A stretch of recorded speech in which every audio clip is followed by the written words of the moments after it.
فاسألوا أهل الذكر إن كنتم لا تعلمون. نحمده ونصلي على رسوله الكريم اما بعد.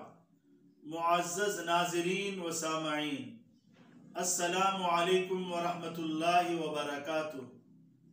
جانیے اپنے شرعی مسائل کا حل کتاب و سنت کی روشنی میں. اس سلسلے کی یہ تیسری کڑی ہے. حافظ محمد بلال صاحب دامت برکاتہم بنگلور سے یہ فرماتے ہیں کہ یہ بتایا جائے کہ جمعہ میں خطبہ جمعہ کے دوران جب خطیب صاحب منبر پر خطبہ دے رہے ہوں سنتیں پڑھنا کیسا ہے؟ خطبہ جمعہ کے شروع ہونے کے بعد سنتیں پڑھنا درست نہیں ہے. ہاں، اگر کوئی پہلے سے سنتیں پڑھ رہا تھا اور خطبہ جمعہ شروع ہو جائے تو وہ اپنی قرات مختصر کرتے ہوئے اپنی نماز مکمل کر لے، اور اگر کوئی 4 نفل پڑھ رہا تھا تو وہ 2 رکعت پر سلام پھیر لے. دراصل مسئلہ یہ ہے کہ خطبہ جمعہ کا تمام حاضرین کے لیے سننا واجب ہے، خواہ وہ خطیب کے قریب بیٹھے ہوں یا دور بیٹھے ہوں، خواہ انہیں خطبہ جمعہ سنائی دیتا ہو یا نہ دیتا ہو. ہر حال میں حاضرین کے لیے خطبہ جمعہ کا دھیان سے سننا واجب ہے، اور ہر ایسا کام کرنا جو خطبہ جمعہ کے سننے میں خلل اور رکاوٹ پیدا کرے منع ہے، مکروہ تحریمی ہے. جیسے کھانا پینا، بات چیت کرنا، ذکر و تسبیح پڑھنا اور قرآن پاک کی تلاوت کرنا. یہاں تک کہ اگر کوئی خطبہ جمعہ کے دوران باتیں کر رہا ہے تو اسے خاموش رہنے کی نصیحت کرنا بھی منع ہے. حدیث پاک میں ہے، آقا صلی اللہ علیہ وسلم نے فرمایا، اذا قلت لصاحبک یوم الجمعۃ انصت والامام یخطب فقد لغوت. اگر تم نے جمعہ کے دن اپنے اس ساتھی سے جو خطبہ جمعہ کے دوران بات چیت کر رہا تھا تم نے کہا تو خاموش ہو جا، تو تم نے بیکار لغو اور فضول کام کیا ہے. یعنی یہ کام بھی نہیں کرنا چاہیے. ریحان صاحب چامراج نگر سے یہ سوال کرتے ہیں کہ بچوں کو نظر لگ جائے تو اس کے اتارنے کا طریقہ کیا ہے؟ احادیث میں نظر بد کے برے اثرات کو زائل کرنے کے لیے متعدد دعائیں بتائی گئی ہیں.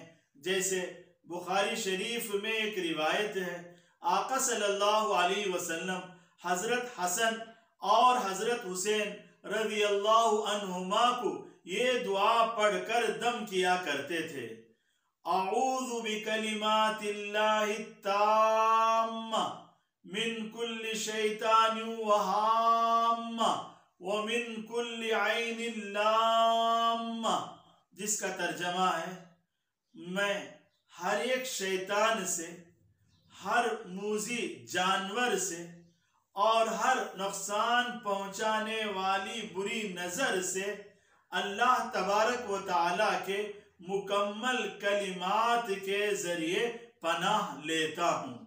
اور آپ صلی اللہ علیہ وسلم مزید یہ فرماتے، تمہارے جد امجد حضرت ابراہیم علیہ السلام، حضرت اسماعیل علیہ السلام اور حضرت اسحاق علیہ السلام کو انہی کلمات سے دم کیا کرتے تھے. اور نظر بد سے حفاظت کے لیے معوذتین یعنی سورہ فلق اور سورہ ناس کا پڑھ کر دم کرنا بھی مسنون ہے. احادیث میں اس کا تذکرہ بھی آیا ہے. اور مزید یہ سوال کرتے ہیں کہ ڈائریکٹ مارکیٹنگ بزنس جیسے مودی کیئر اور مائی لائف، اس کا کیا حکم ہے؟ ڈائریکٹ مارکیٹنگ بزنس، ایک آدمی کمپنی سے ڈائریکٹ براہ راست مال خریدتا ہے اور نفع کے ساتھ اسے فروخت کرتا ہے تو اس کے حلال ہونے میں کوئی شبہ نہیں ہے۔ اور اگر کوئی اپنی محنت اور جد و جہد سے کسی کو کمپنی سے جوڑتا ہے اور اسے مال سامان دلواتا ہے تو اپنی اس محنت پر کمپنی سے کوئی اجرت مقرر کر کے ایک مرتبہ اسے لینا درست ہے، اس کے جائز ہونے میں بھی کوئی شبہ نہیں ہے۔ اور ایک ہے نیٹ ورک مارکیٹنگ، جو آج عام طور پہ رائج ہے، جس کی شکل یہ ہوتی ہے، ایک آدمی کمپنی کا ممبر بنتا ہے، اسے ممبر بننے کے لیے کمپنی کا کچھ سامان خریدنا ضروری ہوتا ہے، بلکہ ہر ممبر کے لیے کمپنی کا کچھ سامان خریدنا ضروری ہوتا ہے۔ الغرض یہ کمپنی کا سامان خرید کر خود ممبر بن جاتا ہے، پھر اپنی محنت اور جد و جہد سے چند احباب کو ممبر بناتا ہے تو اسے ممبر بنانے کا کمیشن ملتا ہے، پھر اس کے بنائے گئے ممبران اپنی محنت اور جد و جہد سے اوروں کو ممبر بناتے ہیں تو کمپنی انہیں کمیشن دیتی ہے اور اسے بھی کمپنی کمیشن دیتی ہے۔ اس طرح یہ جال آگے بڑھتا چلا جاتا ہے اور ممبران کو درجہ بدرجہ کمیشن ملتا ہے۔ اور اگر کوئی کمپنی کا سامان خرید کر ممبر بننے کے بعد اوروں کو ممبر بنا نہ پائے، بہت سارے احباب مال و دولت کی حرص اور تمنا میں کمپنی کا سامان خرید کر ممبر تو بن جاتے ہیں لیکن اوروں کو ممبر بنانے سے قاصر رہتے ہیں، ایسے لوگوں کو کمپنی کوئی کمیشن عطا نہیں کرتی ہے۔ اہل علم فرماتے ہیں یہ ناجائز ہے، یہ درست نہیں ہے۔ یہی دارالعلوم دیوبند، مظاہر العلوم سہارنپور اور ندوۃ العلماء لکھنؤ کا فتویٰ ہے۔ بس آج کی یہ گفتگو یہیں پر ختم کی جاتی ہے۔ آپ کا اپنا کوئی شرعی سوال ہے تو ڈسکرپشن میں نمبر دیا گیا ہے، اس واٹس ایپ نمبر پہ آپ اپنا سوال لکھیں، انشاءاللہ کتاب و سنت کی روشنی میں اس کا جواب دیا جائے گا۔